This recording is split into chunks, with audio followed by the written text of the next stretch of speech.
Okay, the diatonic chord progressions. If you've taken my other classes, you've seen me do this literally hundreds of times. Well, not literally, but close to hundreds of times.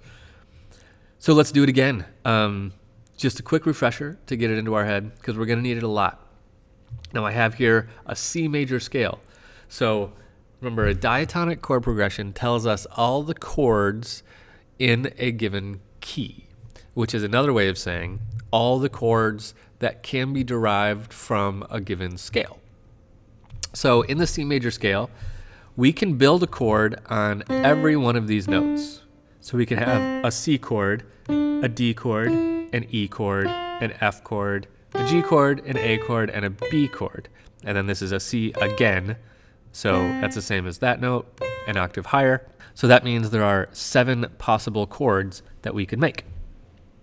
So how do we make those? We use this thing called the diatonic chord progression. Remember, the word diatonic is a fancy way of saying it's in key. It's a note that's in key. It just means related to the key. So if we say diatonic chord progression, we're saying all the chords in the key.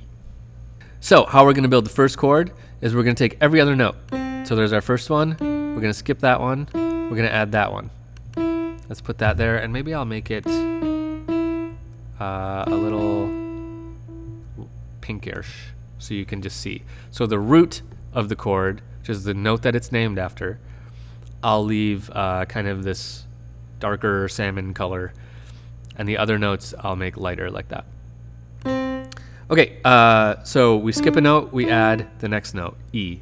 Now we're going to skip a note and add the next note, G. Okay? And that's our first chord. Now let's build one on D. So we do the same process. We skip a note, we add that note.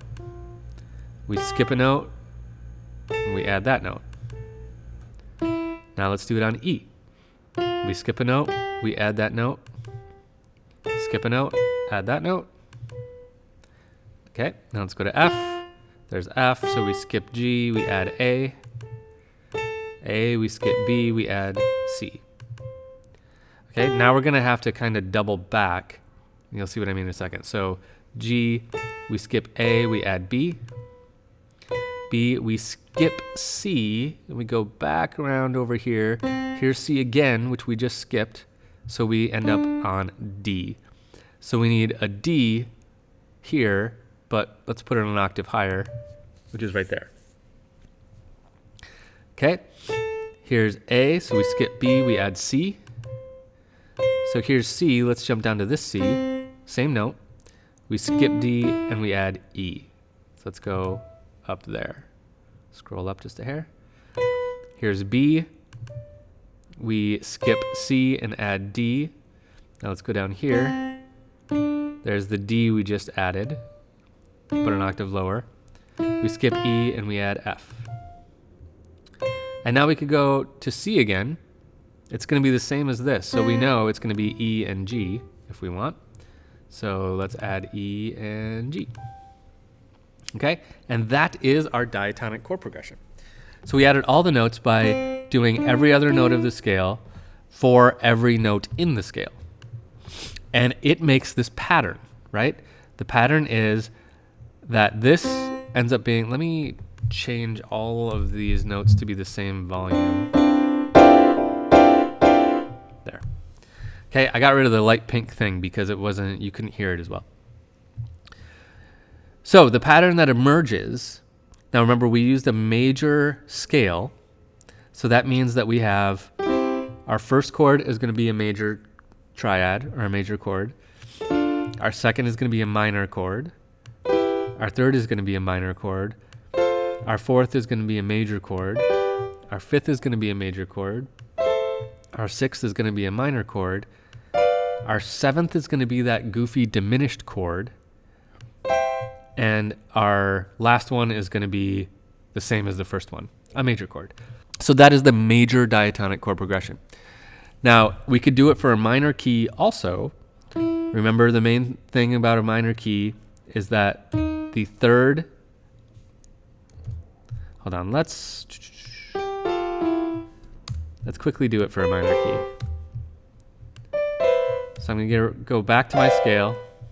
Okay, now I'm on a major scale. Let's turn that major scale into a minor scale. Remember, we do that by we take the 3rd, 6th, and 7th down a half step, and that gets us to a minor scale. Now we're in a minor triad. Or sorry, not a minor triad, a minor scale. And then we do the same process. So we skip a note, we add 1. Skip a note, add 1. Here's D, so we're going to add F and G sharp, or A flat more accurately, but it's okay. G, B flat, F, C, G, B.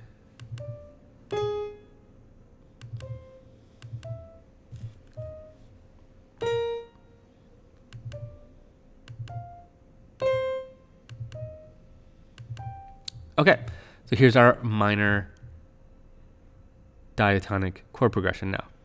So in this sense, the pattern is a little bit different, right? So here we have a minor scale. Let me change those velocities so that they're all the same color and sound a little bit better. There we go. So now we have a minor triad.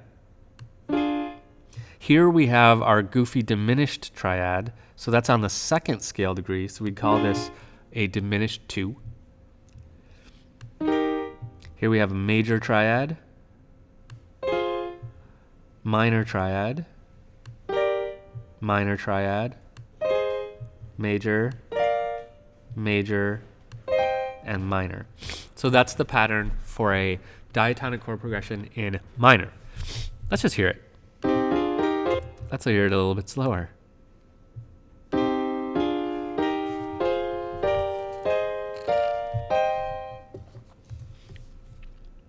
So those are all the chords in the key of C minor, because that's what we started with here, a C minor scale. All the chords that are going to work. Okay, so if you need more help with this, I know I just really blazed through this really complicated thing. If you need help with this, jump back to the 2nd class or even the 1st class of this Music Theory for Electronic Musicians sequence, and be sure and watch that, because this is a very important concept that we're going to need moving forward. So once you're comfortable with that, the concept of diatonic chord progressions, then let's move on. We're going to talk in the next section about new harmonic ideas, things that we can do to get a little bit more exotic sounds than just the major and minor. This is where stuff starts to get really fun. Off we go.